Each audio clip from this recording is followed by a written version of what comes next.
This is an SM Media production.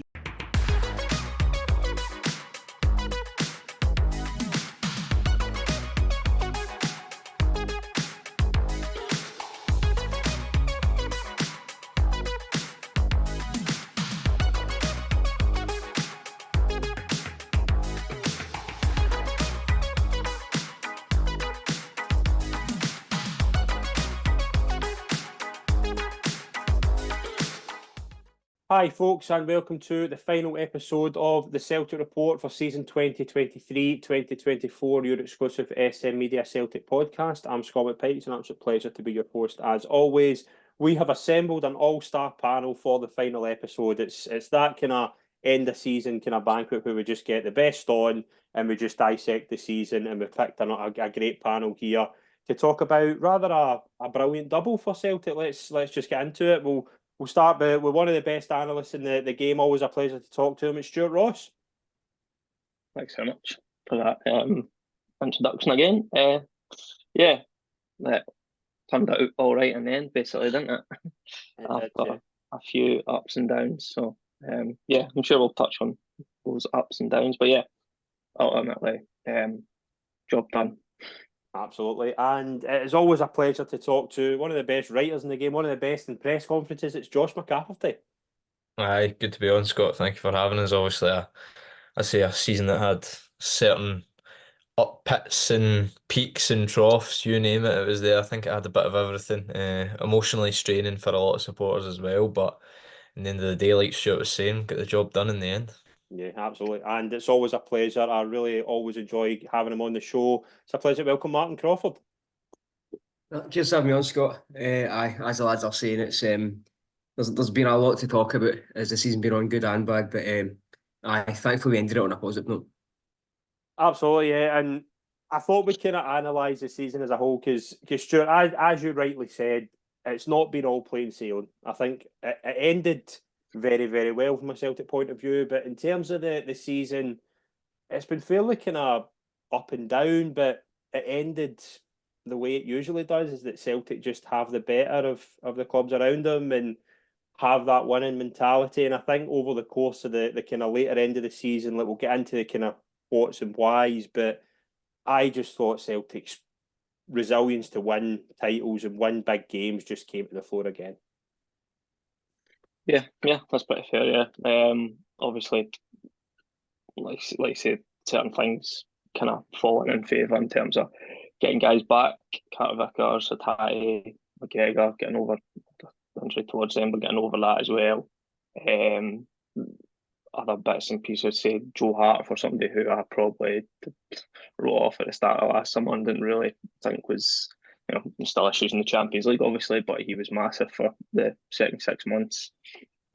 Somehow found his kind of best form in his latter career just at the right time. And yeah, I suppose the manager's probably got to take a lot of credit for this because, like I said, there's been points and he was quite, clear about maybe, people writing him off and that sort of thing. But he has to take a lot of credit. I think, been looking back over some stuff myself the last week or so for something I'm working on, and was it 93 points? Is really not too bad. It's probably one of the higher of the last however many years. So yeah, it's not a vintage season, loads that happened throughout, but I think that mentality side of things in terms of McGregor and guys like Hart being around were probably things that were kind of crucial.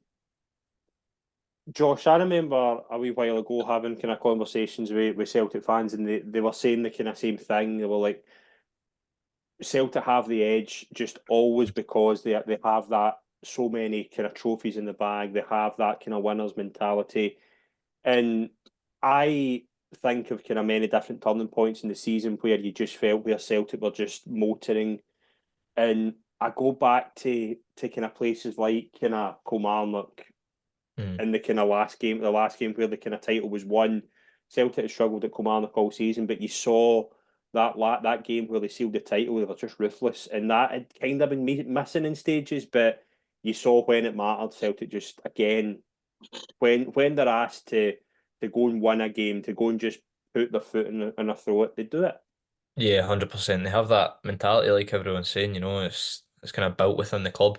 And having those guys like Stuart was saying, Cal McGregor, Joe Hart, even Cameron Carter-Vickers, that kind of leadership group is absolutely massive, and it's something that is lacked at the other side of the city. Like, it would have been so easy for Celtic after being 7 points ahead and then losing that lead and going 2 points behind to very easily fall further behind. And psychologically, it would have been very easy for that to happen. But at the end of the day, they kind of pulled together at the right time. Like you say, if you look at their form from kind of April onwards, they've been tremendous.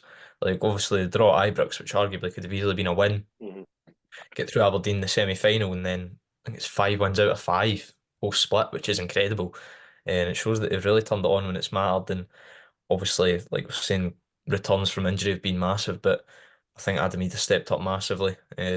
Second part of the season, scored some crucial goals, and like you're saying, I 100% agree with the point that Brendan Rodgers deserves massive credit for this. He's been questioned several times throughout the season, but I think he's shown that perhaps earlier on in the campaign that he was dealing with some subpar players. I think of playing Mikey Johnston, David Turnbull, Yang were all getting regular game time at certain junctures, and then obviously it comes into the latter stages and you've got guys like Daizen Maeda hitting form. You bring James Forrest into the team. I think that was a masterstroke as well. And then aforementioned Idah. So yeah, it's been really interesting to see like how the season's unfolded, because for me, throughout supporting Celtic, I've never really had one where it's been like this close or emotionally draining or things like that. But so it's been an interesting one, a roller coaster of emotions. Martin, I remember doing a podcast, you and I, it was after Kilmarnock at home, and we put in the title, there's a groundhog feel to this, and we also put in the description, is Brendan Rodgers to blame? Now, I'm adamant that Brendan Rodgers watched that show, because after that, there was just an absolute roll towards the title, and I think Josh brings up an interesting point that I kind of want to dive a bit deeper into, because there is a very different mentality across the city, and you can see that, and you saw that when it looked as if Rangers were motoring, Celtic completely turned it round, and completely when there was a slight edge of pressure, Celtic kicked on, Rangers went back the way. And I think, although Brendan Rodgers, I think he will tell you, and he said in his post match after the game last Saturday, he said, "Listen, this hasn't been completely plain sailing, but when it matters, the guys that's been mentioned, the guys who have come in, I thought the January recruitment in hindsight looks very, very good." And those kind of small wee things have just led to, again, more consistency and a title win that you really didn't see. You did see it coming, but it looked in doubt for a while. It looked as if there was kind of very quiet mood music, maybe towards the kind of end of February. And then it just changed. I think that was probably the low point of the season was when we done that one, because it was after the Kelly game, and you had then the game at Motherwell for Park where Idah has his 2 goals, and then we battered Dundee. We put 7 past them, and that was really, looking back, a turning point of the season. I know that the big run of form that the lads are talking about was a bit later on, where you start getting wins on the bounce consistently, which we hadn't done at any point of the whole season. The game at Ibrox was a big part of it as well, because not just obviously actually the circumstances of the game were disappointing, but the performance was really, really convincing. The way that we kind of controlled the game there in the first half, it showed the kind of minerals that we have in the team with guys like McGregor. And as more and more players come back, when Hatate came back, when James Forrest came in and looked like the James Forrest of 4 or 5 years ago, it just felt like a perfect storm of circumstances that fell in our favour, whilst on the other hand, Rangers were just collapsing. In the end, we win it by such a margin that would have been unfathomable. Because at that point, we read on that podcast, I really don't think there was a lot of optimism about winning the league, and people were talking about the kind of future of Brendan Rodgers, and kind of difficult conversations like that. And things can change really quickly in football, especially when you've got the kind of assets that we've got in terms of match winners, Idah stepping up in the big games, and big players coming back fit, and in the end, a manager who's yet to lose a league when he's here. He showed that he can handle a different type of title race when he's dealing with subpar players, and dealing with a lot of a media narrative that we played into, this whole kind of negativity. I think Rodgers deserves a lot of credit for the maturity with which he handled it, and I can only imagine how important that was in terms of the personality that the players showed in games like Ibrox. I think the manager's got to take a lot of the credit for that. Stuart, mentality I think is a very important point, because as we say, like, there was very bad mood around the club. Like, I think although it's a bit ridiculous, but the Santa thing I think is quite an important point. Like did it imagine thinking at that point when Santa was in the park he was going to be lifting the trophy? I mean, it just seemed inconceivable. But the thought of Celtic recovering didn't, because I don't think Rangers are capable of challenging Celtic right now with this squad. Anyway, I think this core of players Rangers have are just not in Celtic's league. But Forrest coming back now, with the greatest respect, James Forrest probably shouldn't be an option. But the way he came back, the way he kept on, I think it's also important that we mention guys who I thought had tremendous second half of the seasons. Guys like Alistair Johnson, I thought was excellent. Hatate coming back in, I thought you could see just what was missing. McGregor came back in. I thought Kyogo kicked on as well towards the second half of the season. I mean, the right players hit the form at the right time. Yeah, totally. And it's sort of, with these things, it's always linked, isn't it? So, Alistair Johnson creating better chances, Kyogo starts scoring more goals. That's all, these kind of things were all linked. But like you say, it kind of, obviously, it came together. We kind of know that. But even I think when, like what you're talking about there, even when there was probably doubts, I think you still kind of thought, well, but do they have the mentality to, take, because the door was open for them there to kind of, go on that run and go on to win the title themselves. So you still had, even as bad as, not as bad as it wasn't a total, but you knew, well, right, if things still don't kind of click here, they might leave the door open. I think that was always kind of there, but yeah, like you say, these players coming back at key times was one of the things, and again, the manager, just like you're talking about there, feeding into that kind of mentality and comparison to sort of to Rangers, that dealt with the kind of media side of it really well. Rodgers as well, in terms of, I know the whole kind of narrative, like we kind of touched on there, but things like coming alive towards the end of the season and, have fun, those kind of things, they don't seem big, but I think they probably were, in terms of how the other kind of side reacted to them, and kind of got that, kind of helped build that narrative further. So yeah, again, it's all sort of different bits and pieces that did come together, but yeah, again, mentality, key players coming back, it all just kind of came together, and unfortunately for the other side of the side, it went the kind of opposite way. Josh, Forrest, I think, is a great example of I think the big difference between the two clubs. I mean, Rangers kind of players that have been there probably longer than they should have been don't contribute. Forrest comes in and completely changes Celtic season, and Yeah, that's definitely. the difference.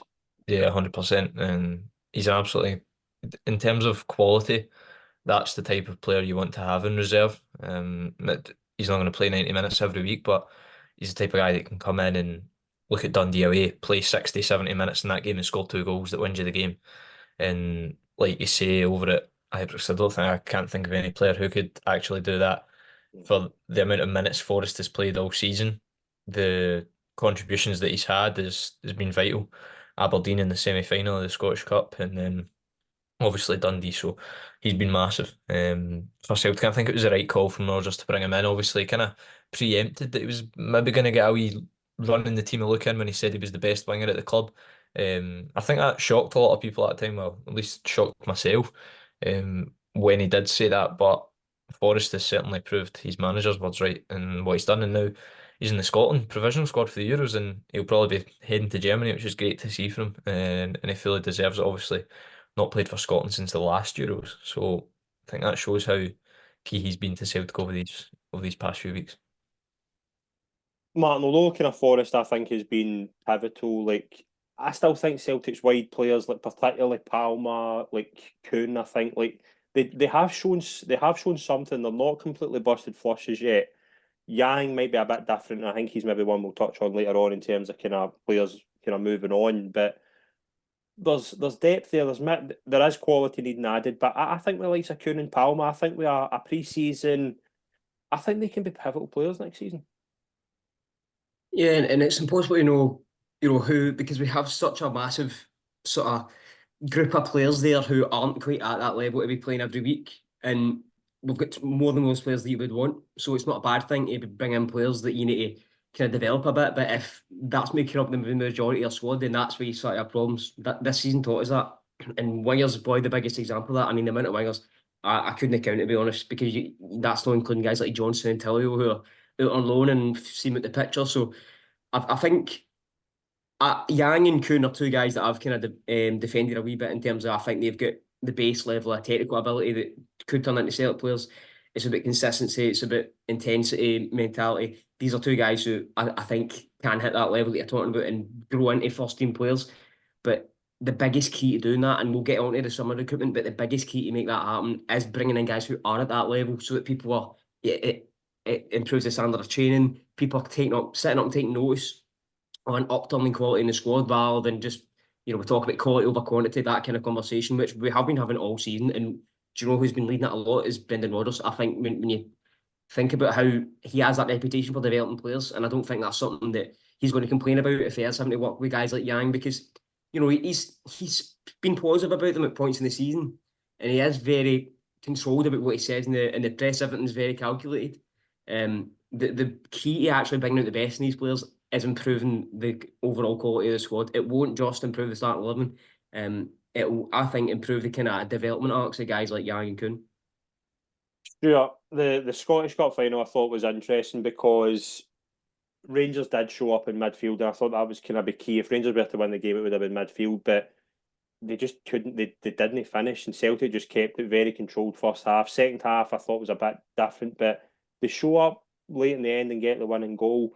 I think the Scottish Cup final just showed again, Celtic just have that ability. They just have that fear factor over Rangers that similar to maybe kind of when roles were reversed, maybe kind of early, kind of mid-90s. That's what it feels like. It's just Celtic just have the upper hand, and they have the right players for the right game.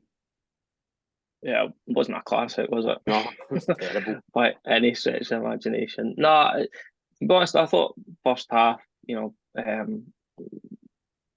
try to think back on it earlier today because that probably sums up how kind of forgettable it maybe was. But I thought the first half was fine in terms of really good control and just probably that, final kind of bit. And then second half was probably a bit more kind of even and, like you say, Rangers kind of stood up to things a bit better in the middle of the park. But again, I still didn't see kind of in terms of what they're trying to do, or they're kind of pretty one-dimensional in terms of how they're going about things. And for all the kind of chat, there was some really over-the-top stuff. But even a kind of general chat was that, Rangers played pretty well and could have, they could have. But I think if you look at it, they really created next to nothing. I think some Tavernier corners aside, there really wasn't much there. So I don't think, come away 1-0 the last minute kind of goal. Yeah, just kind of like you say, more kind of classic Celtic Rangers maybe, but just one team has that wee bit of edge, and that was enough. But as much as I took it as another moral victory maybe, but I didn't really see as much. I could have went their way easily, I suppose, as well.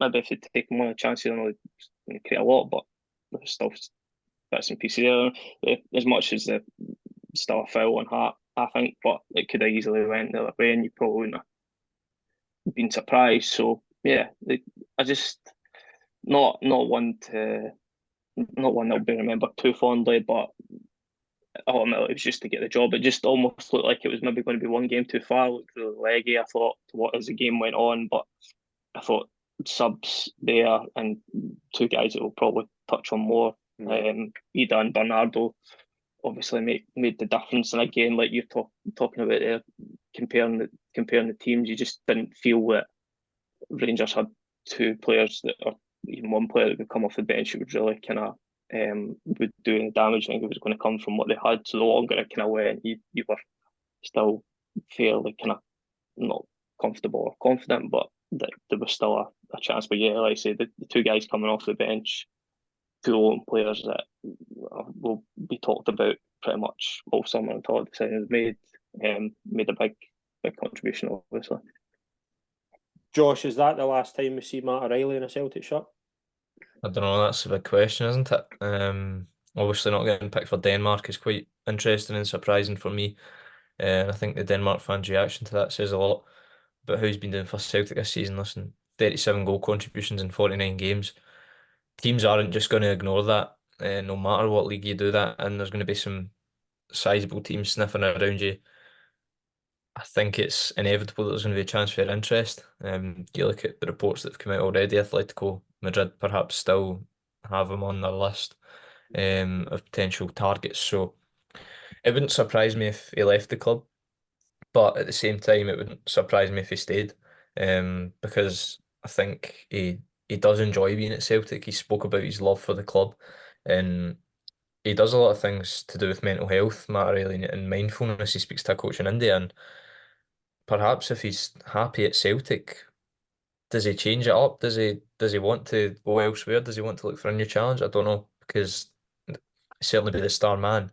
But my only kind of issue is with him leaving is who's going to take up that kind of role in the team that he has. 37 goal contributions, like 19 goals, 18 assists.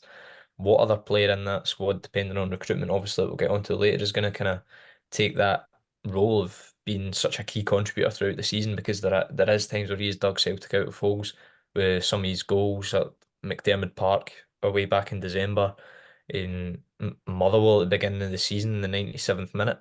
So he's been Ibrox as well, scored the penalty, scored at Celtic Park in the derby, although he missed a spot kick that day. I don't know is the answer to the question. I wouldn't be surprised either way, to be honest. But if he does go, I think the club should be looking for top dollar. Obviously, just given what he's done this season, given he's a homegrown quota for any English Premier League club that comes knocking for him as well. So obviously he's fully developed there, which adds a couple of million onto the price tag. And I'd be hoping that if he does leave Celtic, that he breaks the record sale. Martin, he's 18 goals and 16 assists, but what really impressed me most about him was that he did have a phenomenal start. There was a wee dry spell kind of maybe after Christmas where he wasn't really at it, in terms of he was a bit quieter, but he, as Josh rightly says, thought particularly the game at Ibrox he was superb, and he just seemed to kick on again. I think having Hatate alongside him really helped kind of take the load off as well, and he was allowed to flourish a bit more. If you're Michael Nicholson, if you're Brendan Rodgers, what do you want for him? Well, there's some talk that we're asking for 50 million, which, I mean, even in an ideal Do world... you think that's possible? Do you think that is... No, I don't think so. Not for a player in Scotland, no. But that's not against O'Reilly, because what more can he do? I think, Josh mentioned the Denmark squad. I think that could be killer, because, he'll probably look at the season he just had and say, I really can't do any more. Yeah. And he's still not getting in that squad. And, he hasn't declared for Denmark for nothing. He'll have expectations that he can get in that squad. And yeah, I think that can be pivotal. But in terms of the price tag, a record sale isn't an unrealistic demand. I think it's about maybe how far higher than that you're getting. Yeah, maybe 30 million, but he is a midfielder, and he's I don't know. I think it's no our money. You look at it from the perspective of next season. I remember when we sold Jota last summer, it was an early sale. I'd rather we got the sale done early if we are going to let it go, than rather than letting it go to deadline day and maybe know it's a bit more difficult to replace them if you don't know exactly what you need, or especially if we're letting go of other players as well. Like, could be a lot of change this summer. Brendan Rodgers mentioned that on that Sky programme on Friday night, where a lot of players are coming towards the end of their cycles at Celtic, and some of them will go, some of them will stay. But yeah, I'm expecting a bidding war. There will be more than one team in for him. The bids will be probably already be coming in. I think absolute maximum value is 30 million. If we get more than that, then I'd be quite amazed. But I just think that's about the circumstances of the Scottish League rather than any limitations in O'Reilly's potential, because that guy could be a top level midfielder. Stuart, we mentioned obviously the subs in the cup final, and I think they were very, very pivotal when you mentioned that. I think there's going to be a lot of chat about them in the summer. We'll start with Paulo Bernardo, who I think has still got a lot to learn. And I think you'll look at his contributions this season. I think he's one of those players that you can tell has got a lot to. I think he can go on and be a really, really good player in the future. Do you have reservations about making the deal permanent, or to you is it a no-brainer? Probably some reservations. I think if he can bring the fee down a bit, he's talking 6 million. That's a lot of money for. I was checking it earlier again. He made 11 league starts. Paying £6 million for somebody that wasn't injured for any great deal of time, who's only made 11 starts, seems like a lot of money. I think if you can get down a wee bit, I think then you would, Josh saying there about, the creativity that's going to be missing. He's not going to be able to replace anywhere near the level of what Matt O'Reilly's produced. So you would need to go and bring in another central midfielder that's a bit more creative.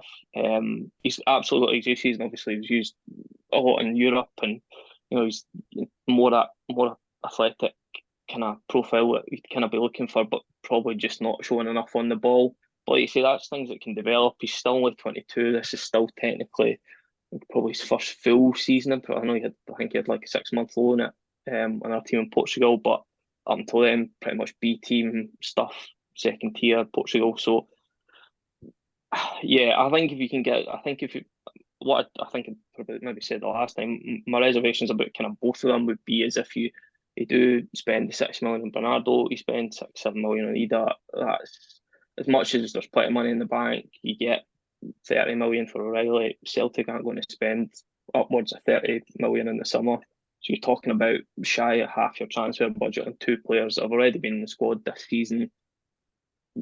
Before you look at a goalkeeper, before you look at left back, before you look at another midfielder, before you look at the wingers. So that's kind of, I think both of them would be happy. I think certainly Ida, again, I think you could maybe get better for that in that price range, but if he's shown enough and it's clear the manager sees enough there that he's potential to kick on. I wouldn't be as, I think with Bernardo, I think I'd be looking to get a wee bit off that fee if you're going to do it. With that, I think probably happy with that if you could get it. But again, it's a lot of money for somebody who's potentially second choice striker. Josh, Bernardo, the gamble you've got is that has he shown enough to say like he's worth £6 million? But the argument to that is that potentially you could look at that in 2 years and he could be at a Premier League side for like 30, going for 30-40 million, and you could wonder what could have been. And it's that gambling side. Has he shown to you that if you were in charge, you would go for him? Well, maybe not for the 6 million mark, like Stuart was saying. Maybe if it was a million or two less, then yes. Yes, I think he has a lot of good attributes and a lot to offer. Maybe not in terms of being as creative and goal scoring as O'Reilly, but certainly in terms of his athleticism, and he very rarely gives the ball away, I feel. Obviously, I think for me, what convinced me a lot about him was his contribution in the Scottish Cup final, just coming on and influencing the game in the way he did, making that driving run from midfield and having the shot and goal. So he has made some vital contributions throughout the season. He really came on to form around about Christmas time when he scored at Dundee, then got the goal in the derby, then a couple of assists at St Mirren. So he's shown signs throughout the season, and for a young player of 21 years of age, 22 years of age, you're rarely going to get that consistency of that form throughout the campaign. Listen, there are exceptions to the rule. Matt O'Reilly's only 22, 23, and he's kind of shown that, but I think it's very difficult to compare players to O'Reilly, especially in the same position as him. Bernardo, captain of the Portugal under-21s as well, that shouldn't be overlooked. He does look really good, and for me as well, he looks quite settled in Glasgow. The reports from Portugal are that he wants to come back to Celtic and sign permanently. So obviously he's hardly going to get any opportunities at Benfica now, I would imagine. So if it is one Celtic can do, this is the thing. The main question is, what is the transfer budget going to be for Celtic this summer? Is it going to be one that we're not used to in terms of being quite high, or is it just going to be the same as usual? And I think that will probably dictate whether you sign Ida and Bernardo for the the fees that are being talked about now, the kind of 6 million mark, or is it going to be, I don't know, are you going to be spent that you're trying to negotiate them both down? Would just be interested to see what happens. But they are two players who I would sign 100%. And see, if you asked me that 2 months ago, I'd probably say no. But just the way the seasons went the past couple of months and how they've contributed, they've shown that they're certainly worth bringing in permanently. But it's just all about the money. Martin, where are you with Bernardo? I think there is a lot of room to grow there, but there's a high ceiling. In terms of the type of midfielder he is, I think he could grow into the Portuguese Stuart Armstrong in terms of having that, top level physicality, maybe ability to drive in the ball and be positive on the ball. I think that was what the goal in the final showed. He's getting the ball in his last minute of the game, about to go into extra time, and he was determined to make something happen. And that shows a lot of personality. And I think he is a bit of Brendan Rodgers midfielder as well. Rodgers likes to have room for guys like that in the team, which is why he played in some of the bigger games in the first part of the season. I remember when he earmarked that little period in kind of December, January, where he was going to give him that run of games with a view to the Rangers game, and then he steps up to the mark in that Rangers game. He was outstanding in the Scotland game a couple of days later as well, and I think at that point, that was when we were, at our most warm to him. So yeah, in terms of, the price, I echo what Josh says about the budget, but see, if you're talking in real terms, we all know the amount of money that Celtic can spend this summer. And when you take that into account, and given what we've seen from Bernardo, I think there's more for it than against it. And as a guy, in terms of how he settled, all these things seem to be positive for him. So yeah, when you have that kind of option to buy in the loans, it showed with Carter Vickers and Jota. It really puts you in a position of strength, because if it doesn't work out, it doesn't work out. Then you don't need to worry about buying them. But when you're in that wee kind of position where you're maybe not sure, I think it is better to take that gamble rather than maybe going out there when, listen, we all want to be positive about our recruitment, but we're never going to sign every player being a success. So if you have a player where you know what you're getting, there's room to improve, and there's a lot of positives there. Yeah, I think I would try and negotiate the price down. I'd be maybe a wee bit kind of surprised if we can't do that, given that I don't think clubs will be falling over themselves to pay 5 million for him this summer. But yeah, there's a lot of room to grow there, and I like Paulo Bernardo, so I'll bring him in. Stuart, the one thing that jumps out about Adam Ida is his contributions, I thought, were absolutely tremendous in terms of big game goals, but Brendan Rodgers, I think, lights up when he talks about him, because I think he is the perfect type of Brendan Rodgers striker, and I think that's the reason that permanent deal seems to be a complete go. Yeah, he's more that complete striker. He's looking for he can do a bit of everything, pace, power, all the kind of things he talks about. Yeah, I just I'd be interested to see what would happen if it didn't go for him. I think there's still chat about other strikers and where that kind of leaves, where that potentially leaves Kyogo, because as much as there was the kind of chat the other day, you can't kind of look past that. If you've got a big money offer for Kyogo and he's not the exact type of striker the manager's looking for, then you've maybe got a decision to make. It's not one that I'd want to be looking at this summer, potentially next summer maybe, but it's going to be interesting how that kind of pans out, especially if it doesn't get Ida. If it's somebody else who go for it, it will be more that kind of complete forward striker and more physical presence. And but yeah, I think absolutely beyond everyone's expectations what he produced. And you kind of got to look at it from his perspective as well. He might be thinking, well, I've shown that in 6 months at Celtic. Does that get me into first team at Norwich? Maybe that's more his kind of ambition, or does that, impress other clubs elsewhere? I think he'd probably be keeping his options, as much as he obviously, loved his time and all that sort of stuff. But I think, at the age he's at as well, he's probably, the next move is the kind of big move for him, 23. So yeah, again, interesting to see how it pans out, but absolutely delivered on what he'd done.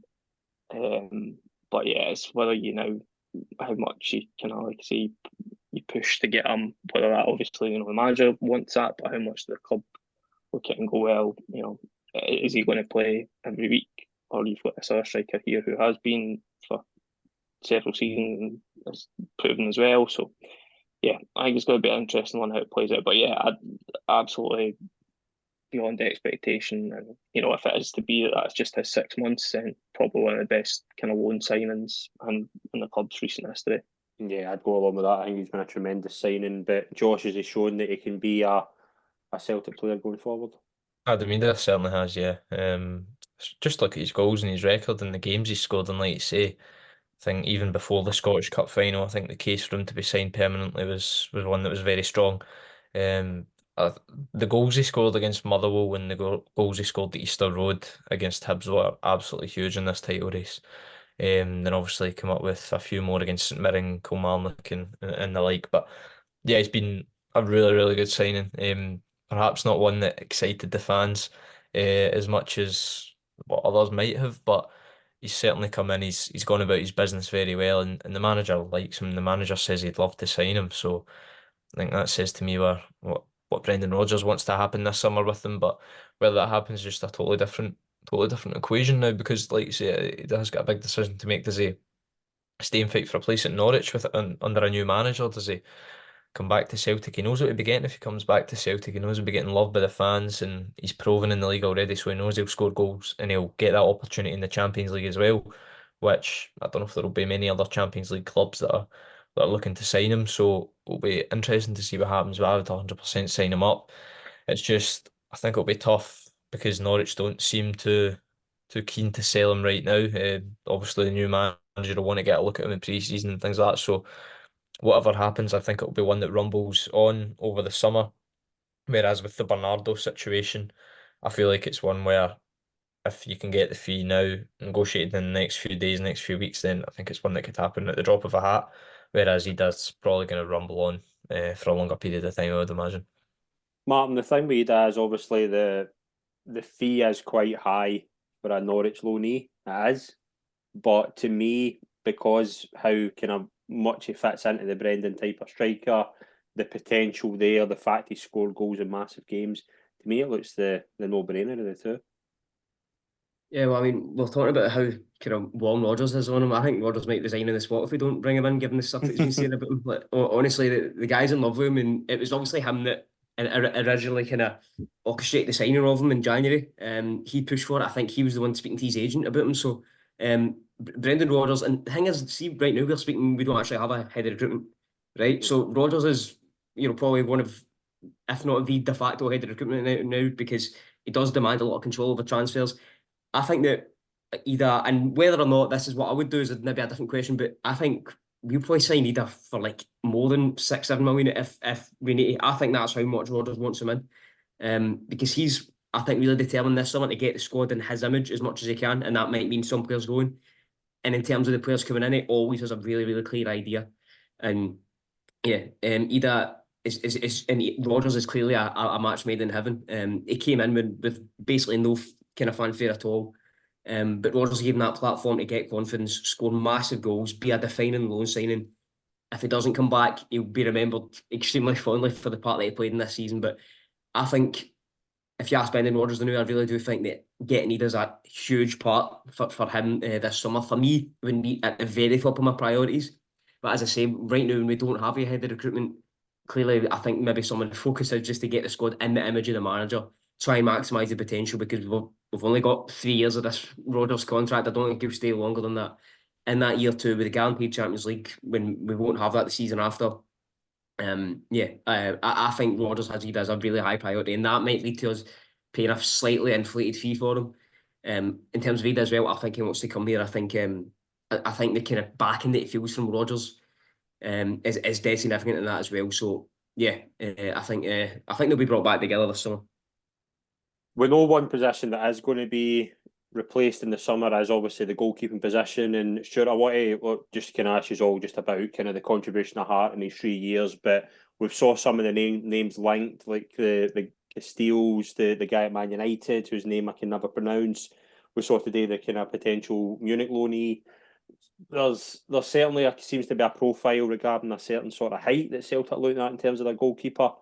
But how important is it that position is really addressed in the sort of manner that clearly Rodgers wants a certain type of goalkeeper, and this is obviously I think that's the pivotal one of the summer, getting this position right. Yeah, totally. Because don't have to look too far back to see what happens when you don't get it right. So, yeah, you need to, there's obviously circumstances with that one, but yeah, I think it's been linked to just about every goalkeeper in Europe. It feels at this point, but so that's good in a way that the club are clearly that's the top priority, and you'd want that sorted as soon as possible in the window, so he's got as much time to bed in, as much time to get used to his teammates around him and all that sort of stuff. Because it is a unique position in the park, so it needs to be right. It needs to be somebody, ideally for me, somebody with a decent bit of experience in Europe already. Not, I think the guy today, Munich, maybe only 23, not played a huge amount of football. But looking at for somebody 25, 26 plus, maybe not towards as old as probably Hart was when he first came in, for as good as he was. And can I say that earlier at the start, I probably wrote him off, and he kind of proved me wrong. So, but I would probably, you'd be wanting that somebody that's about to hit that peak in terms of goalkeeping, kind of mid going into late 20s.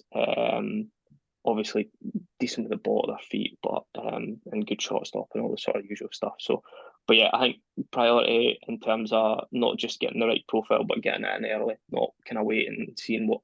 So, I think Hart was probably, he just before Andrews kind of announced, and it was kind of it probably wasn't disastrously late, but I'd be pretty getting a bit kind of edgy if it was well after the Euros and still starting to look at pre-season games. And as much as Scott Bain is fine for those kind of whenever required, I don't you want that first choice goalkeeper as soon as possible embedding in. So yeah, it certainly looks like we're looking as far and as wide as possible. So I just got to hope that one's there to be confirmed soon. So yeah. Josh, is an absolute priority, I think, that position, because I think as good as Hart was and as serviceable as he was, I think there was a ceiling, and we have seen in the past for every Foster that's been brought in, there's been a Barkas. It is a really difficult position to get right, but it's a pivotal one. Yeah, it's absolutely massive. I think the whole team kind of builds from the goalkeeper. Uh, just look at how crucial Hart's been the past 6 months. That just shows you how massive it is that you get the goalkeeper of number one, the right pedigree, and number two, the right ability to make big saves when you need them to. Joe Hart, as much as he was criticised for missing that penalty in the Scottish Cup semi-final, he comes up with the goods to make the save. Some crucial saves at Park earlier in the season. He's been massive, really. At Pittodrie as well, even though Celtic dropped points that day, could have easily dropped 3 points instead of two. So yeah, he's been massive this season, Joe Hart, and to go out in the highlight he did was brilliant to see. But now it's about moving forward and looking to get a really good replacement in for him. It's although you don't want to rush into things, you hope the club have done their due diligence and going by the links so far. It looks like they somewhat have. But like Stuart's saying, I don't want to be looking ahead to that Ayr United friendly on the 5th of July, and it's looking like Scott Bain's playing between the sticks for it down at Somerset Park. So I hope they can get one in within the next 3 to 4 weeks. That'd be good to see. But at the same time, don't want to rush into it, and hopefully the right guy is found. Obviously, so many goalkeepers. I could rhyme off probably about 5, 6 names now that have been linked. And in fairness, I think most of them, if not three-quarters of them already, I would probably be happy with signing, barring a couple. So that is good, and that shows you that club are considering all their options and looking at some pretty decent caliber of goalkeeper and not just Man City academy graduates. So that's good to see, and hopefully the right name can come in. But also, I think with Joe Hart retiring and leaving the club, there's going to be there's a big gaping hole in terms of leadership, because the experience he had being at Man City, 75 caps for England, that is a gaping hole in the squad in terms of number one, his character, and then obviously kind of motivating for the guys. Obviously, he's vice captain as well, so that's another big hole in the squad. And you're just hoping players like Cameron Carter-Vickers, Alistair Johnston, Greg Taylor, although he might not be first choice left back next season, can really step up to the mark in terms of leadership and keeping on with that winning mentality. Martin, I remember doing a piece kind of around about January time thinking if Celtic were somehow able to get Kelleher for Liverpool, I remember screaming that for the rooftops, and now you're looking at that going, you might need to blow your whole transfer budget, but that's the sort of goalkeeper, that sort of profile I think is the one Celtic should be looking at. Yeah, as the lads are saying, it's a pivotal part of not only this summer's recruitment, but the kind of next 3, 4, 5 years. You don't want to be bringing in somebody who, you might want to bring in experience, but I think bringing someone who's right at the tail end of their career isn't quite what you're going for, because you are wanting to try and lay down some groundwork this summer when there's a lot of work to be done. And in terms of I think realistically we are still looking at it from a European perspective. We want to build for Europe again, the guaranteed Champions League next season, and the goalkeeper is the single most important position for us at that level, because it can make or break results. It can absolutely kill you. It can win you games single-handedly, as we've seen with Foster and Boric. These are guys who have been incredible contributors for Celtic in the past, and if you look at some of the most famous European results, they just don't happen without them. So if you don't have that, you can kind of forget about Europe. I think with the way football's changed as well, Joe Hart did a good job of playing his role in the team tactically, but see if you can get someone who is a level or two higher in the ball, it changes the way you can build up. That's a big thing for Brendan Rodgers. You can maybe translate your style of play a little bit better to Europe if you have a goalkeeper who's better in the ball. Same with your centre backs. These will all be things that I think the club are considering. So it's not just about, I think the leadership side is big as well. So we're never going to go out and get a unicorn who ticks every single box 10 out of 10. But there's a lot of things to consider, which might lead to us buying more than one goalkeeper this summer as well. But regardless of who you do bring in, the timing of it's important as well, as they're saying, about the friendlies. If you're playing Scotland, it's not a good look given the amount of time that we've known that Joe Hart's not going to be here. It's just in more ways than one. It's a massive part of this summer. Stuart, this summer is obviously pivotal in terms of kind of something we spoke about a lot, as it's another season where the Champions League is guaranteed, and the proper sort of opportunity to really set a high standard. I think domestic's covered. I think it is all about Europe and how Celtic can take advantage. I think this new league stage is quite beneficial to Celtic. Can they go and spend in the summer to try and make it now kind of kick on in a European front? What's the key positions you think need addressed? Like, I think we all think kind of left centre back, left back.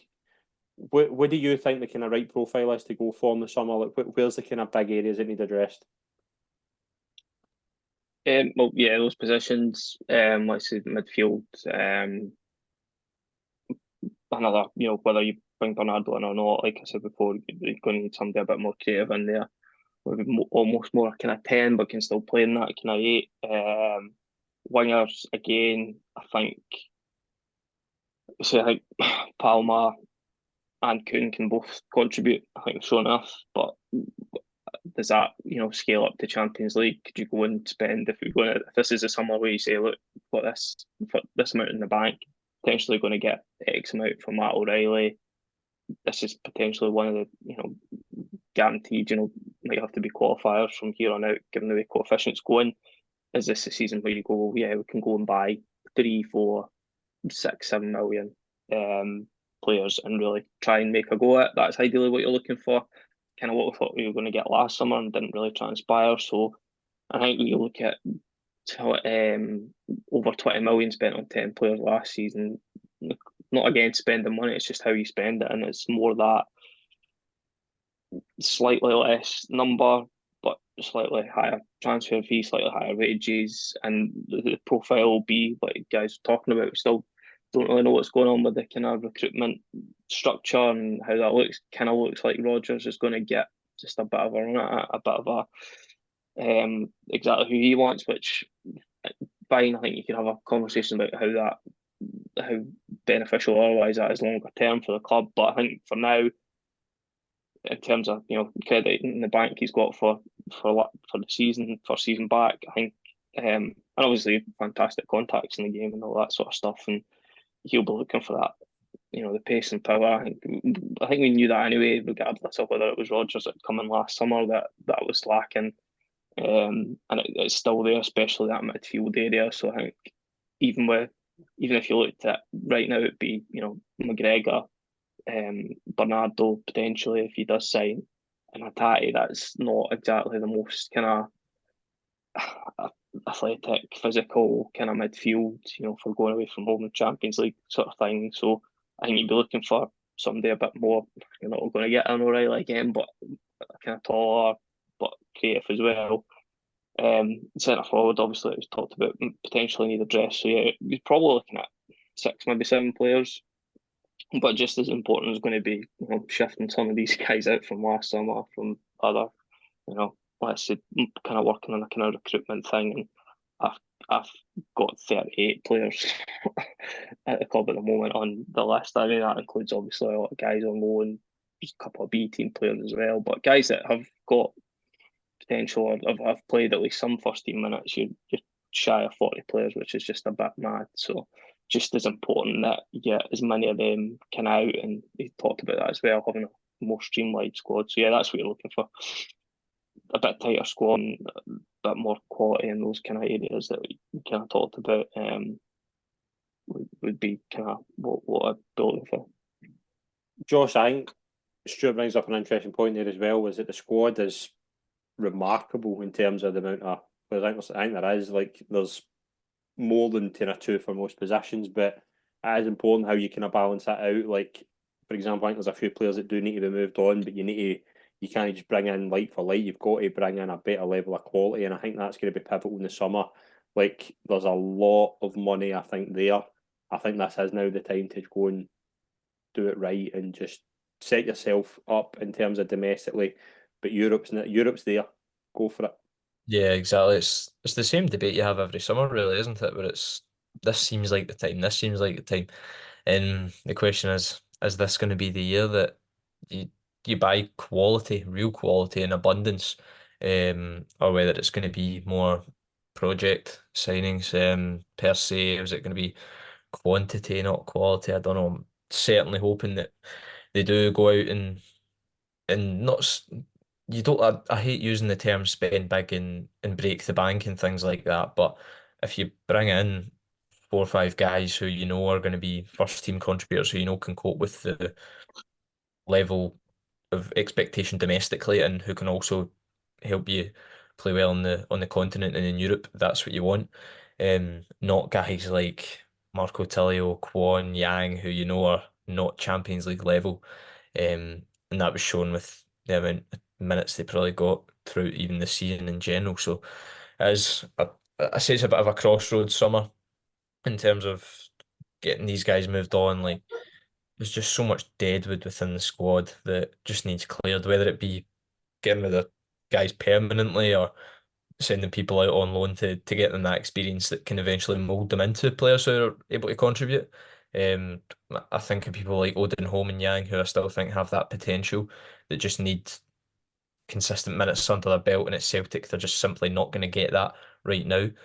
So I think loans within, whether it be in Scotland or down in the lower leagues in England, could do them the world of good. So it's going to be interesting there to see what happens with the outgoings, but the incomings as well, because like yourself was saying as well, left back certainly one that needs looked at right now. I mean, you were looking towards the end of the season there, last 6 months. If Greg Taylor get injured, you're probably looking at Anthony Ralston playing left back or Liam Scales moving across. So that's a key position that needs addressed. Obviously, midfield's going to be, it's going to, I don't know what's going to happen in midfield. A lot, it depends on whether O'Reilly stays or goes. And then saying you do need a bit more quality in the wings. I don't entirely trust still even Nicholas Kuhn and Luis Palma. While I still think they can certainly kick on and do well in a Celtic jersey with a pre-season behind their back, I, I wouldn't 100% trust them the way I would trust a Daizen Maeda going into a season, where you know he can do it for you and consistently.